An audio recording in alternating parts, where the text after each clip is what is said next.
விட்டால் கையை வெட்டுகிறான், விபச்சாரத்துக்குரிய தண்டனையை கொடுக்கிறான். அமெரிக்கர்களை வைத்துக் கொண்டே அத்தனை காட்டு மிராண்டி சட்டம் என்று அவர்கள் சொல்லுகின்ற சட்டங்களை அவனுக்கு முன்னாலே செய்து கொண்டிருக்கிறான். தொழுகை 5 நேரம் நிலைநாட்டப்பட்டுக் கொண்டிருக்கிறது. அவர்களெல்லாம் இவர்களுக்கு திருப்தி கிடையாது. எதில திருப்தி? அமெரிக்காவுக்கு எதிராக குண்டு வீச வேண்டும். அதாவது நடந்திருக்கு. அமெரிக்காவுக்கு எதிராக அந்த விதம் நடக்கிறதா? நடப்பது கிடையாது. மிடில் ஈஸ்டிலே அழிவுகளை ஏற்படுத்துவதற்கு ஈராக்கை கொஞ்சம் காலம் பயன்படுத்தினான். சதாம் ஹுசைனுக்கு அரசியல் பிரச்சனை வருகின்ற பொழுது அவனை போட்டு விட்டான்.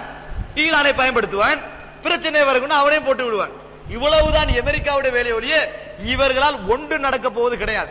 இவர்களால் அகமது நஜாதி போன்ற ஈரானியர்களால் ஒன்று நடக்க போவது கிடையாது என்பதை அவர்களை மனதிலே வைத்துக் கொள்ளுங்கள். இன்றும் சொல்லுகிறேன், ஷியாக்களுக்காக ஒரு வசனம் எழுத மாட்டார்கள். நான் இப்பொழுது சொல்லுகிறேன், சஞ்சிகையிலே ஷியாக்களுடைய வழிகட்ட கொள்கைகள் இன்றைய ஷியாக்களும் அப்படித்தான். எழுதட்டும்.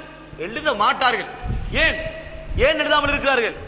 ஒரு பக்கத்தை எழுத. ஷியா, நீ மஹதி பவுண்டேஷனை எதிர்க்கிறாய, அது போன்று இவர்கள் வழிகேடர்கள், இவர்கள் வழிகட்ட